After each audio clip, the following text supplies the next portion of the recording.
One of the fascinating characters in your book was Hope Savage, and you told me before we came out here that there's quite a fascination on the internet about Hope Savage. So what did you learn about this woman, Hope Savage? Who was she, and how did she become such an important figure in the book?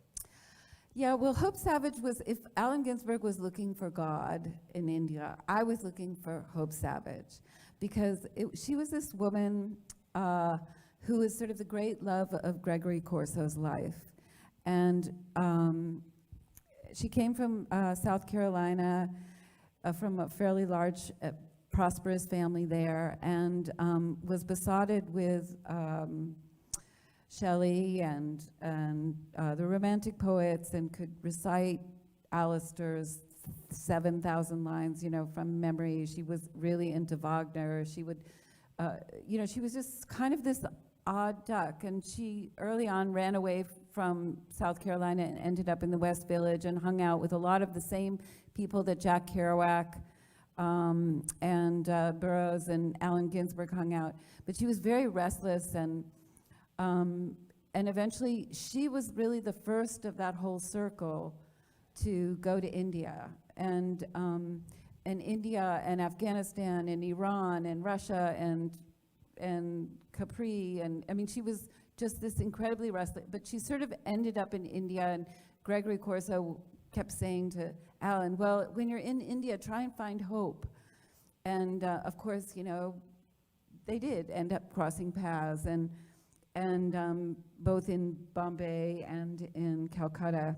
And Allen actually got to know her pretty well, and she was learning Urdu, and she was learning to do Indian classical dance, and she was wearing a veil, and there was just all these little bits and pieces about her in her letter, in Allen's letters to Gregory. Hope's here, come to India, quick. It's like, as well as this sort of small cache of letters that I found that Hope had written to this other friend of hers, enabled me to sort of piece together her itinerary, but I could never get a real handle on her. And I tried to track her down through her family, but nobody, she came back to America once in, I think, 1961, but that was the last time anyone in her family had seen her. And then she went back to India, where she met up with Ginsberg. But after a while, I knew that she was still alive because the family lawyer threatened me not to write about her. They were still sending checks to her, but they wouldn't tell me where she was, or if she was still in India, or if she was someplace else. But I did find this strange little collection of poetry translated from Urdu to English with her name on it. I saw a reference to it on the internet, but I was never able to find a copy. So you mentioned she could speak Urdu, right? That she learned the language? Yeah, she learned Russian, she learned German. She was kind of a polymath of a kind.